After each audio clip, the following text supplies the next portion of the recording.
You're watching TAG TV News and Views today with Tahir Gora at TAG TV.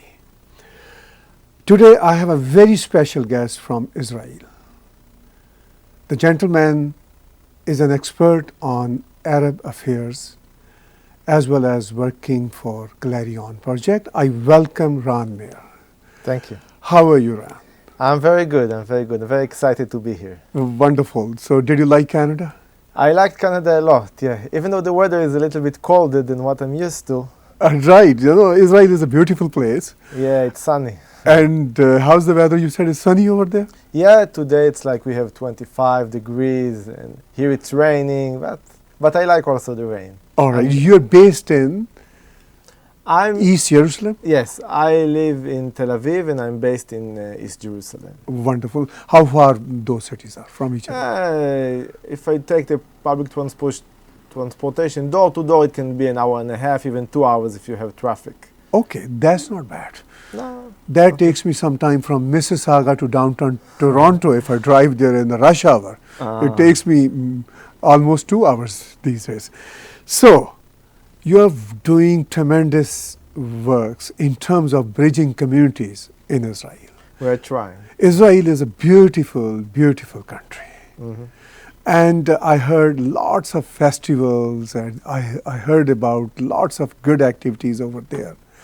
But unfortunately, over the media, we get negative stereotype about Israel. Yeah, unfortunately. You know, when I just spent half an hour on different YouTube channel, I find Israel an amazing place. A place where about 20% are non-Jewish citizens of Israel. Yeah. And among them is the biggest population, probably Muslims. Yes, among the Muslims. Sometimes I think that Muslims are not,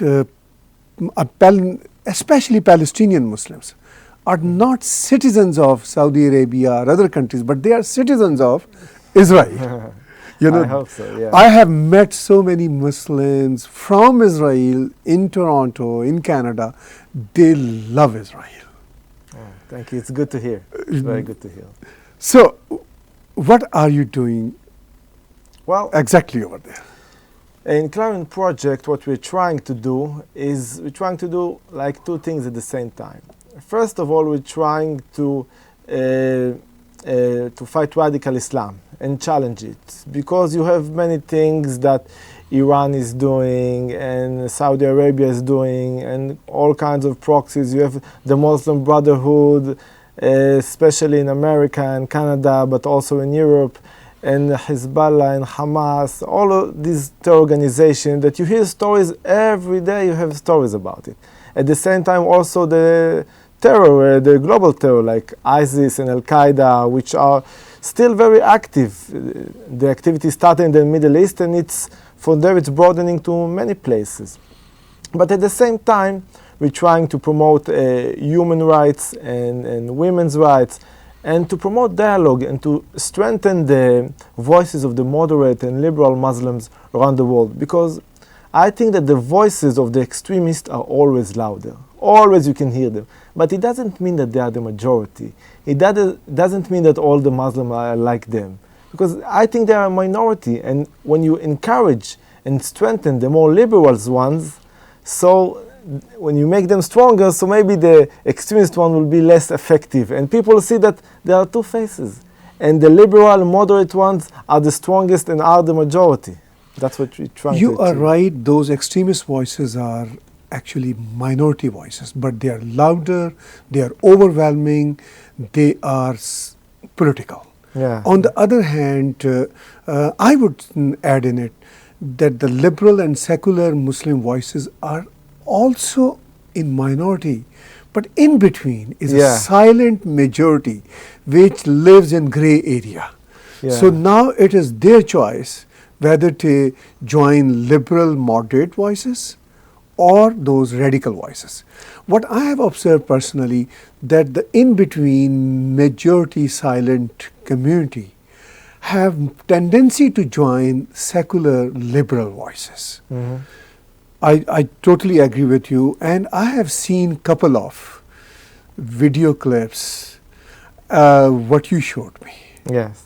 One video clip I would like to share here, what you shared actually with me. I would like to share that video clip with our viewers about Arab Muslim. Yeah, yeah, She is a great athlete. yeah. You tell us before we show this video to our viewers, tell us a little bit more about this video. Okay, so basically, if I may, to talk about women in sport in the Arab world. Well, you know, women in the, Islam have been doing sport since the beginning of the Islam. And the Olympics of 2016, Muslim women won 14 medals. But still, they are not the majority, unfortunately. And it's not easy in places when women are fighting for basic rights, sports is marginalized. And in some countries, women just fight to cheer, even in soccer games, like in Iran and Saudi Arabia. So it's not always easy.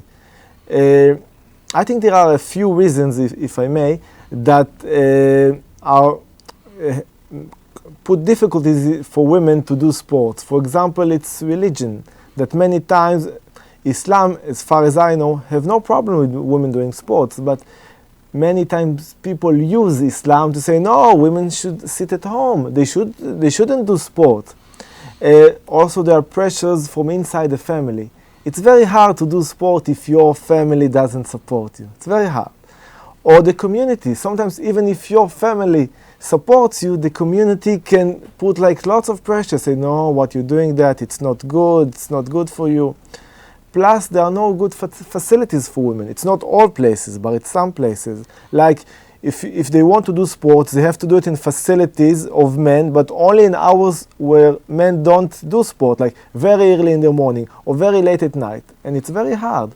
Plus, in some countries, women are forced to wear the hijab and the niqab, and to do sport with those things, like, don't try this at home. Right. So I want to talk about this brave woman. Right. Her name is Ruqayya El-Mughrabi. She just won world championship in a sport called powerlifting. It's a kind of lifting. She comes from the city of Jaffa in Israel. Now, Jaffa is attached to Tel Aviv, and Tel Aviv is the best city in Israel. But even there, when there is a Western society in Israel, and the Arab society in Israel is Western, the society is still conservative. So she had many pressures not to do what she's doing. It's like, be a woman, as they say. You don't need to do those things. But she was a very brave woman, and she, despite all of these pressures, decided that she wants to do this sport. And she's an incredible woman, and she won a world championship. And now many people see her as a source of inspiration. So let's watch that video clip. Hi, I am Ruqayya El-Mughrabi. I'm from Jaffa. I'm 35 years old. I have 2 daughters and son. I am married for 16 years.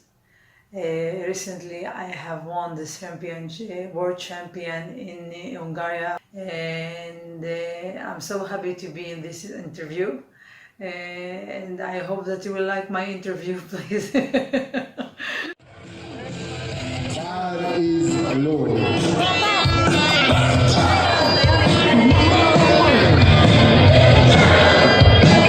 على رقية حلو حلو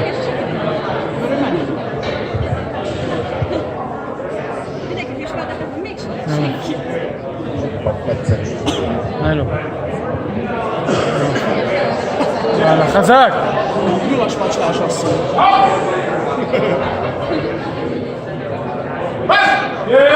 وفي Good lift. Good lift. 92,4 kilogramm. 3-as 1-es villa. هلا هرمك هرمك 2.5 kilogram.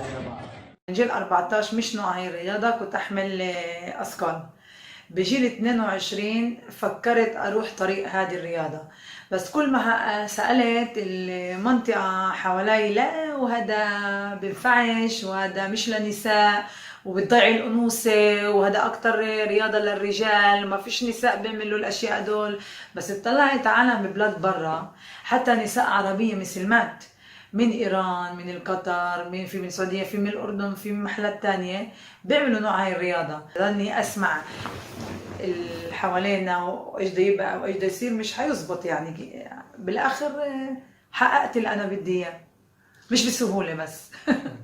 بعد ما رجعت الكل انعجب، الكل كان مبسوط، الكل يعني ما فيش حدا ما قاليش مبروك، فيش حدا ما قاليش انت فخارة لإلنا، بس ما عرفتش انه الاشي رح يعمل ضجة هالقد بطريقة ايجابية.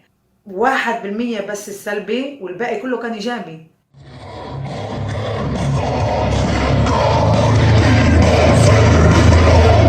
أنا لوكي.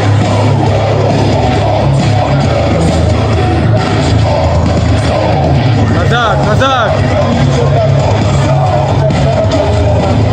רגוע. אלו. שלך, שלך, שלך, שלך. כל הכבוד. Good reflex. 142,5 kg. Marad a villa. Tóth Enikő következik. خليتنا نعرف انه في وين الواحد يروح مش لازم ييأس يعني. في منهم قالوا لي احنا متندمين انه كثير فعلا في عالم جرحوني وقالوا لي احنا متندمين احنا جرحناكي بالطريق، بس برضو انت يعني شخصيتك قوية ما قدرتيش تسمعينا ومنيح ما سمعتينا، كان انت ما وصلتيش اللي انت وصلتيه اليوم.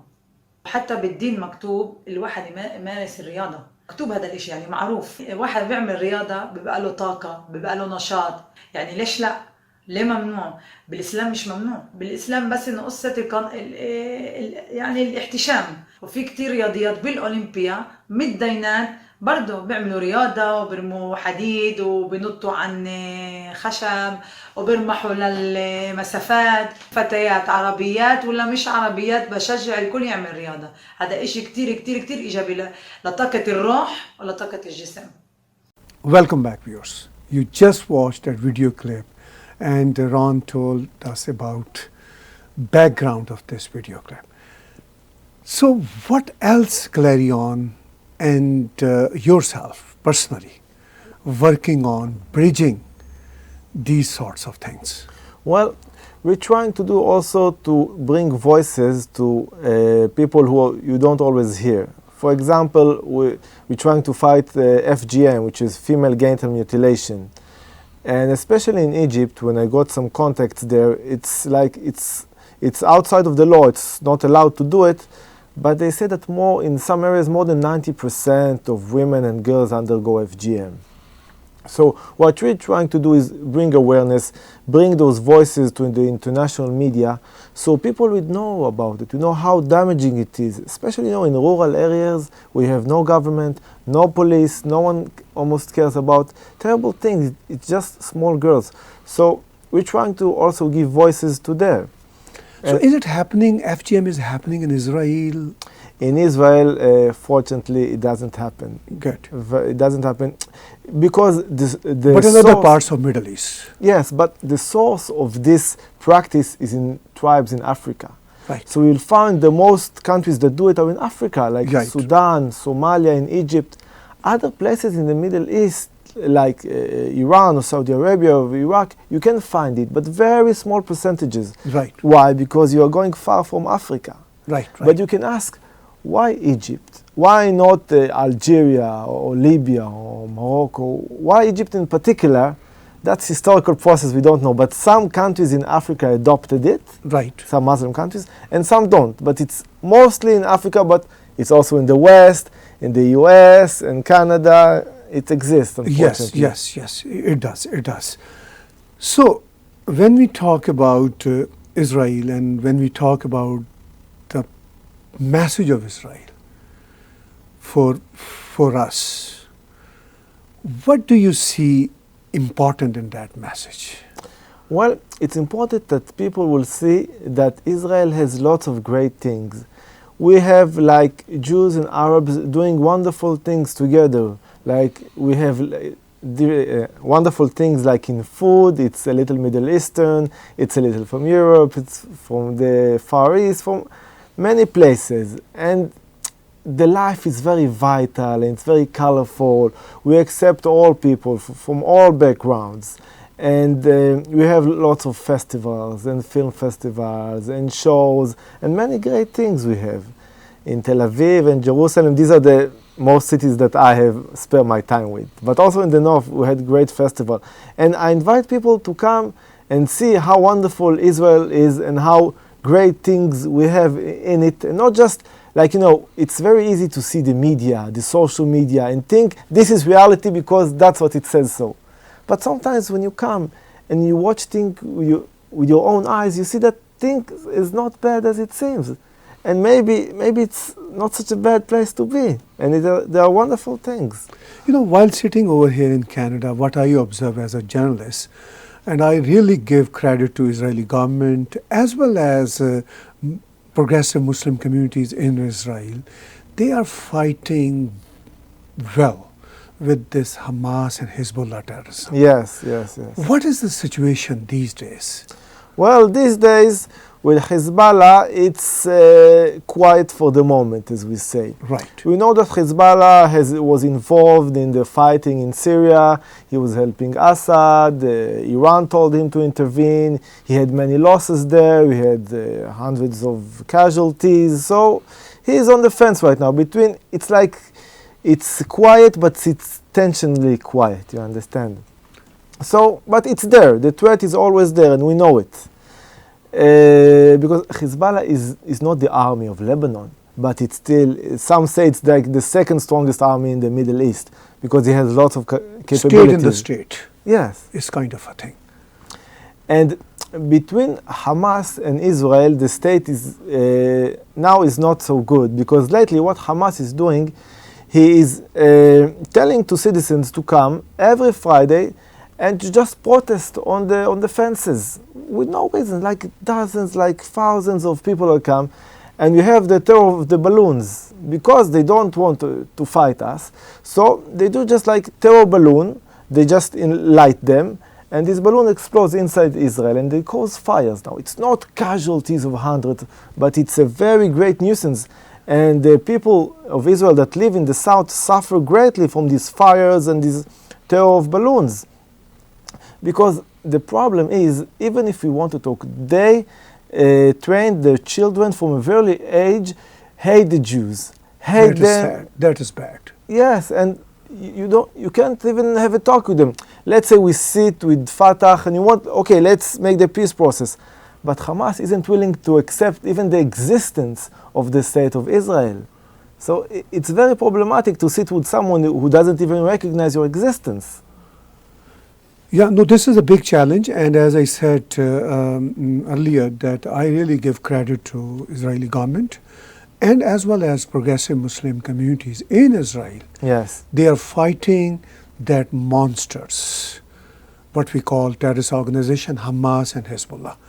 And they shouldn't have, forces such as Hamas and Hezbollah shouldn't have any place in any modern civilized part of the world. Yes. That is our absolutely take on this issue. So, Israel is beautiful. Thank you. Lots of festivals. Communities work together. It's a multicultural society. Yeah. Great multicultural society, ancient society. Though we see that Israel was the modern day Israel was founded in 1940s, but it has a history of over 2,500 years. Yeah. It's a great place. So being fluent in Arabic yourself, what is your sort of edge in that society? Well, I think that if you live in Israel, like the Arab society in Israel, most of them know Hebrew because they live there. But unfortunately, not enough Jewish people in Israel know Arabic. And I think that when you know someone else's language, it's much more easier to get closer to him. Because if you hear someone talks next to you in an unknown language, what's he talking? Maybe he's talking about me.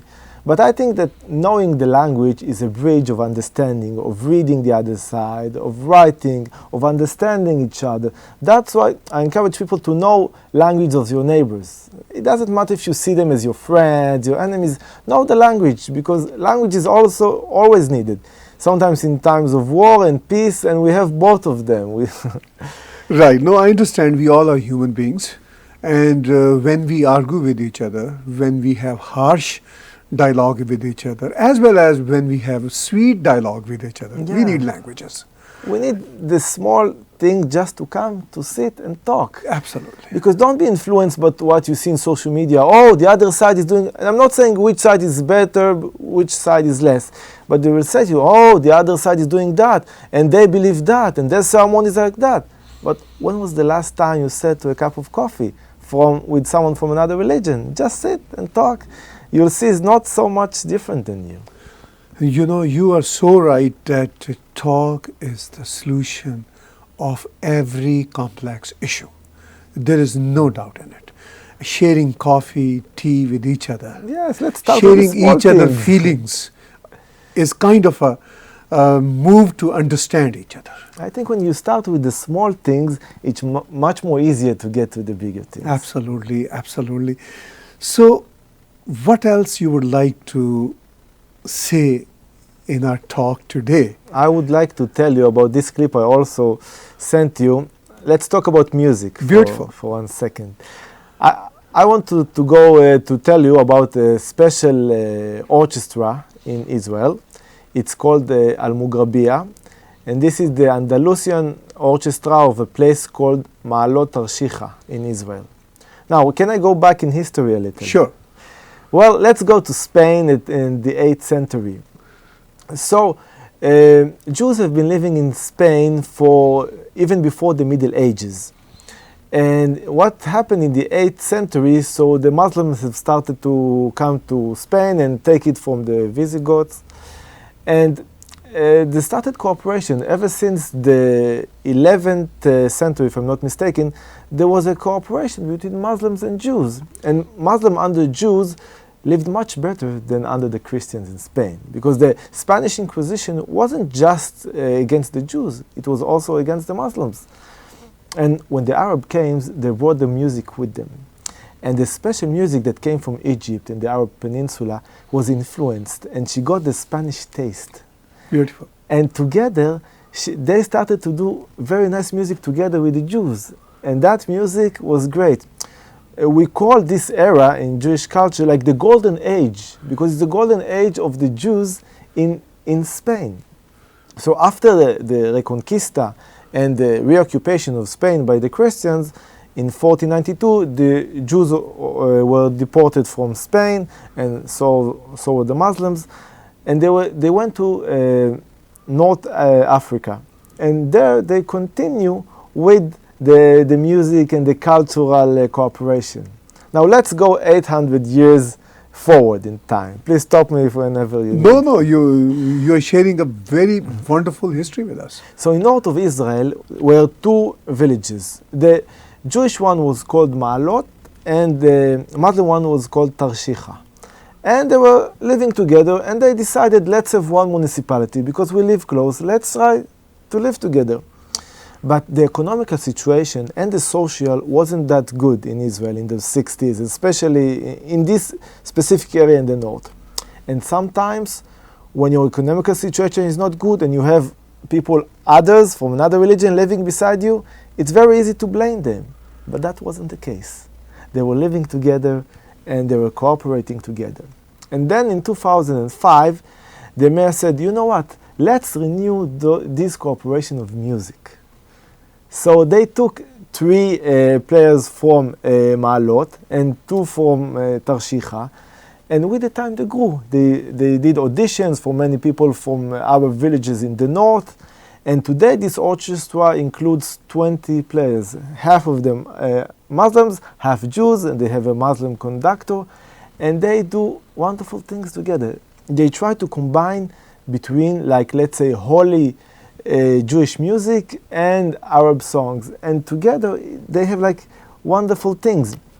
They do many concerts, but it's more in Jewish villages than in the Arab villages, because the Arab villages is still a little bit conservative.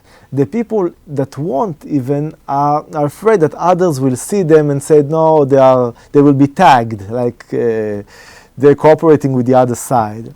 But like, even if it's like you don't have to pay a lot, the tickets are very, like in 10 years, maybe 2, 3, not more, because we know this is the reality. But we're trying to make it like to work. And in Jewish villages, we did it a lot of very nice concerts. But what I want to say, I don't want just to say that music is an international language, that it can be bridged between two societies or religions. But when you do like something like music or food or other things with people from another group or another religion, you come together to things that you couldn't have done before, like with all the people that you know from your group. You couldn't have done it, and together you could do wonderful things that none of you alone could have done. And just listen to them and listen to music in different languages and different tones. It is just great cooperation of music. Thank you very much sharing this story in the end, and I really appreciate your time. Thank you very much for having me. And in the end, we are watching this video clip of music. Yes. Music created by both communities, Yes. Arab and Israeli, in Israel. Yes.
Sentadita en la escalera y esperando el porvenir y el porvenir nunca llega. Esperando el porvenir y el porvenir nunca llega. Ahí está.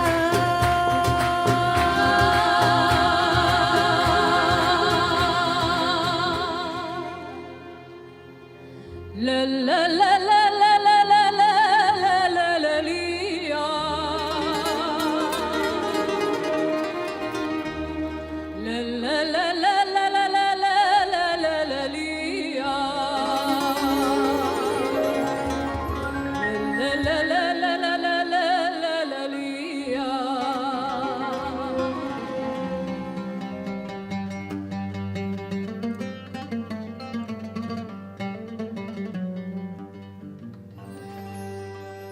يا حبيبي